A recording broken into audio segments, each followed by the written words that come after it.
Искам да поканя третият екип, който е Матура БГ. Заповядай.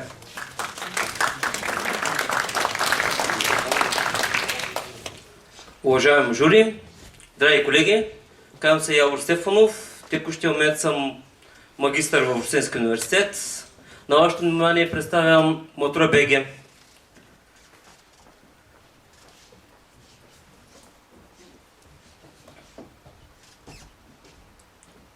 Това е едно приложение, което е в помощ на зрелостници, с което могат зрелостните да се справят с подготовката за предстоящата матура. В този момент приложението е реализирано на Android основа, единствено и само за устройства мобилни, които поддържат Android операционна система. Продуктът е достъпен навсякъде по всяко време, по проста причина, че не иска наличието на по някакъв начин свързано с интернет и по този начин помага повече на младите хора навсякъде да ползват това приложение. Опростен дизайн и функционалност, който може да се запознаете. Пуснал съм устройството пред журито. Разбира се, и колегите в залата могат да влезат в Play Store, където да си го изтеглят безплатно. Основният проблем в образованието в България е проблема с учебните материали. Както знаете, има много среднообразователни училища в България, които са с много малък бюджет, който да отделят за средства за литература, за нови иновативни методи за обучение. По този начин самите преподаватели нямат нужната материална база, с която да обучат зрелостниците. Методи на обучение. Както казахме, поради липсата на материалната база и моят метод на обучение на повечето среднообразователни училища са остарели. Тези методи не винаги допадат и се пасват с младото поколение, с виждането на младите. И най-важната част на едно образование в България е, че е стационарно. В този момент всички училища, среднообразователни, дори висши училища са в етап на електронно обучение. Аз съм на етап, в който махам тази граница и казвам, че това обучение ще бъде мобилно. Това обучение ще бъде в устройство, което всеки един ученик, всеки един студент държи в джоба си. По този начин обучението ще бъде по-достъпно и по-ценно за всички. Решение. Матура БГ. Специализирана информация. Информацията, която се представя в този продукт, е направена с специализираната помощ на преподаватели. Последните варианти на тестовете, които могат да видите в Матура БГ, са от последните варианти тестове на МОН, одобрени и оценени от тях. Иновативно обучение. Освен, че Матура БГ ви изпитва, той обучава. По този начин може да получите обучение. В секцията, както ще видите по-късно и сигурно сте погледнали в Матура БГ, има отдел, където обучава самите зрелостници за предстоящия изпит. По този начин обогатява тяхните знания. Мобилност. Това приложение се нуждае само единствено от Android смартфон или таблет, на който да бъде инсталиран. На това приложение може да прочетете много литература, да се обучавате по различните теми, също и така да решавате тестове. Екип. Екипът в този момент, единственият екип, който виждате, съм аз. Цялото приложение, което е разработено в този етап, е разработено от мене. Но екипа, който искам да сформирам в бъдеще за развиването на това приложение, е първоначално двама софтуерни инженера, с които вече разработих приложение за Министерството на здравеопазването на Република Турция миналата година и то беше много добре прието и одобрено. Също така ще ни трябват преподаватели с ценен опит, които да съставят уроците и тестовете. Както и така и дизайнер, който да представи приложението в максимален добър вид към младите.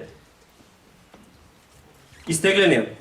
За 30 дни Матура БГ от Play Store е изтеглен над 3000 пъти. Но не е само в България. Както виждате, Германия, Италия, Испания, САЩ, Норвегия, Полша, Великобритания и още 13 страни. Това са българи извън рамките на страната. Това са, може би, зрелостници, които са били на пътешествие извън страната. Тези хора виждат новостите в този бранш и пазара не само в България. Всички европейски страни в своето средно образование в крайен етап предлагат подобна изпитна форма за своите зрелостници. Пазар и конкуренция. За матурите ЕУ, за матурите БГ, матура БГ. Това са сайтове, които предлагат подобен вид информация. Но за да бъде достъпна тя, трябва да имате лаптоп, таблет или персонален компютър с достъп до интернет, за да може да се възползвате от техните предложения. Но има един основен проблем. Тези сайтове предлагат единствено и само достъп през интернет. Когато потребителят няма интернет, той няма достъп до тази информация.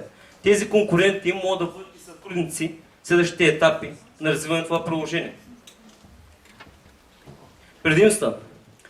Матура БГ може да решава тестове в интерактивен вид, да четете литература на автори. В текущия момент са включени Вазов, Ботев и Олег Константинов.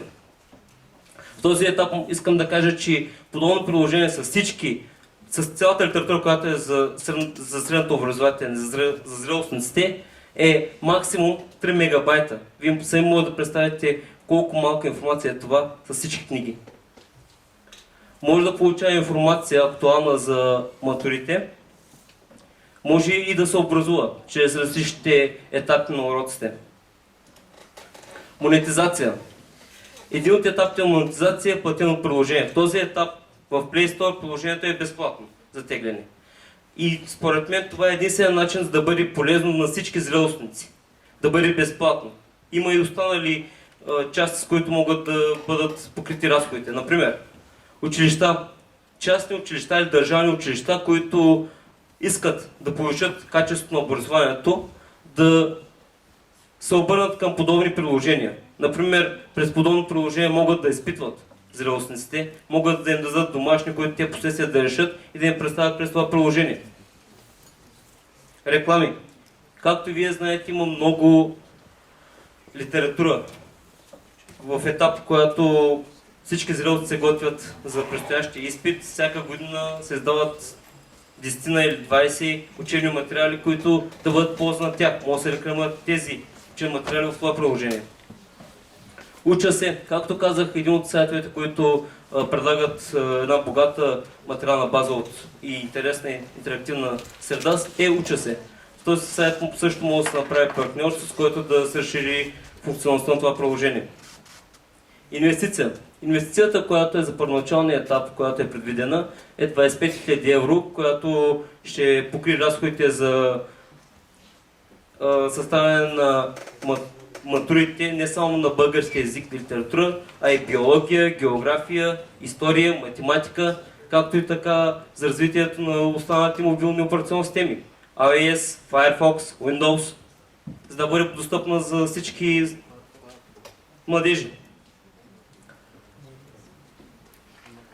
И най-накрая искам да се обърна с думите на Евгения Костадинова, директор на дирекция образователни програми и образователно съдържание към МОН. Благодарим ви за инициативата и вярваме, че всички подобни начинания ще доведат до положително отношение към ученето. Това са нейни думи, писмо към мен, с благодарение, че приложение е достъпно за всички зрелостници и то безплатно. Благодаря ви. И 5 минути за въпроси. Кой ще е първи? Спартак.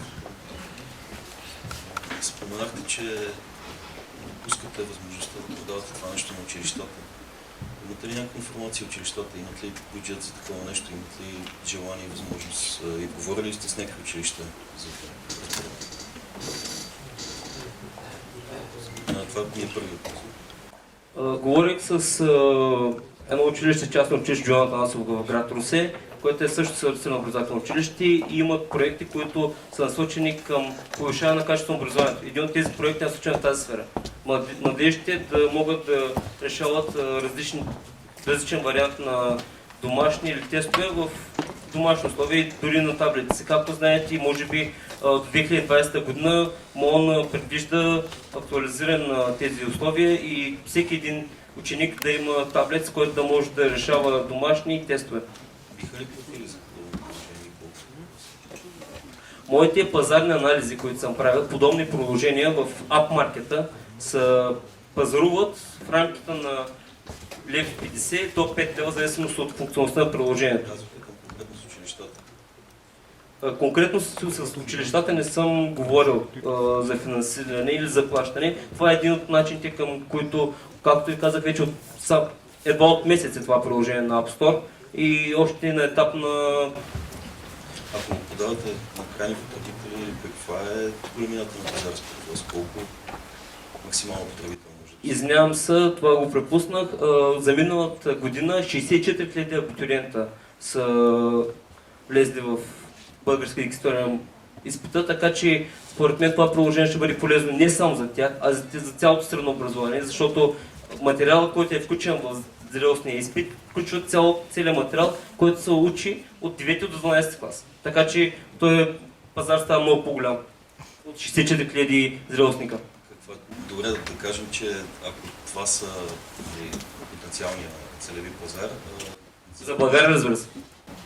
Т.е. това нещо предвижда да се репликира за други пазари. Разбира се, както и казах по-напред в презентацията, в целия Европейски съюз има подобна практика след завършване на средно образование да има държавен изпит в различните дисциплини, така че това приложение с малка промяна в базата данни интерфейса ще послужи на другите държави. Няма ли подобни приложения на другите държави? По мои проучвания има едно приложение, което е към една част на фирма и то е в Полша. В този етап. И друго няма. Което е на тази насока, която аз съм тръгнал. Как нещата с съдържанието, защото не съм много ясно. Има ли някакви права върху това съдържание, има ли някакви условия, регулация, по което може да се ползва? В този етап съм включил единствено и само два теста, които са одобрени от МОН и са предвидени за общо ползване. Ако съставя свой екип от учители да съставят тестове, имам пълни права върху тях, които да ги публикувам. Затова, както и видяхте, съм включил 4. Към момента не. Както и казах, към момента единствено аз работя върху проекта. Трябва да финансирам, за да мога да мина в следващия етап.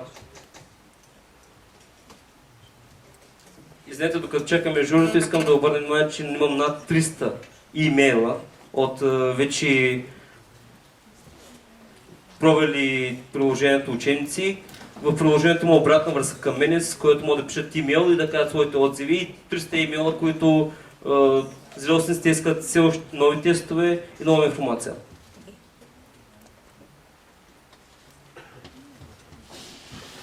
I have to say that I like the application, however I am a little pessimistic about the business model. Харесвам апликацията, но съм песимист относно бизнес модела. You look at different potential income sources. Търсите финансиране от различни потенциални източници.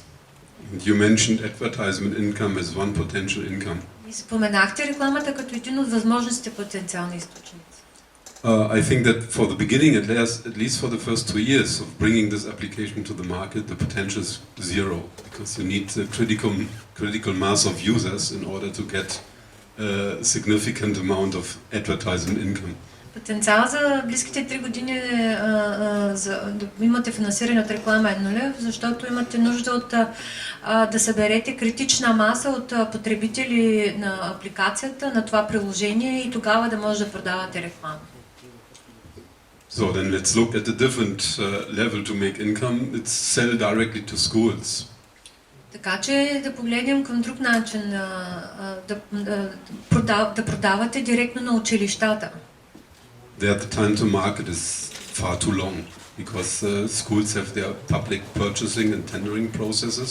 So they need to establish the budgets first and then start the tendering. It will take more than 2 years to get it out. А също е труден процес, защото училищата, за да купят подобно приложение, имат нужда, те ще правят обществени поръчки, процесите там са дълги административните и това би отнело 2 години. This leaves only the possibility that you sell directly to the customers, to the people that learn, that want to do the tests and so on.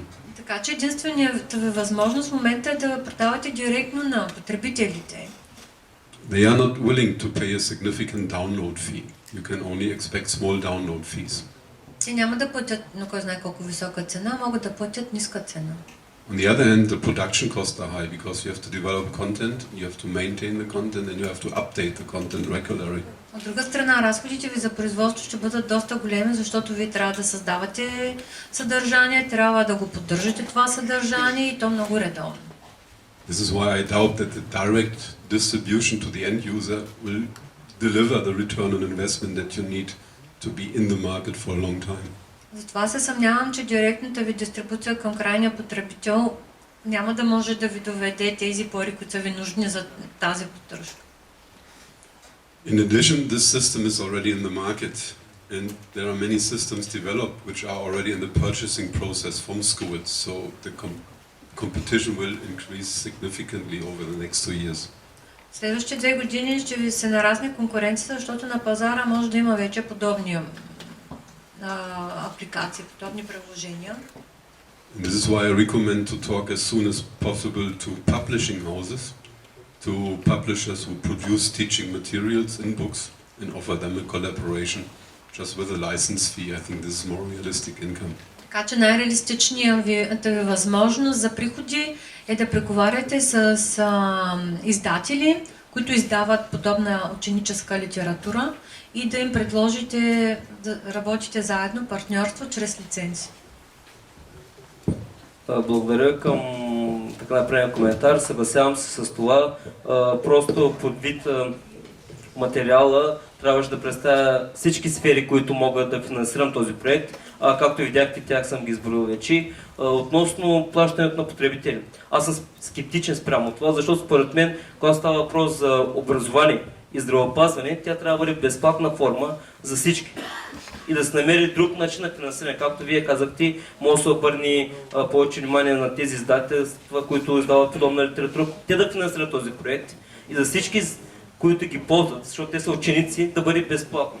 Целта ми е това. За тях това приложение да бъде безплатно. Както виждате, пазара, който до сега за 30 дни съм завладял, е 3000. И със всеки ден с 100-200 изтегляния се увеличава.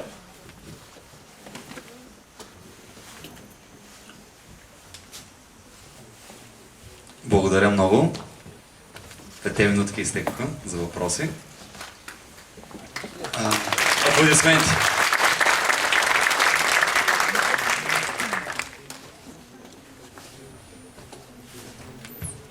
Ще покажа.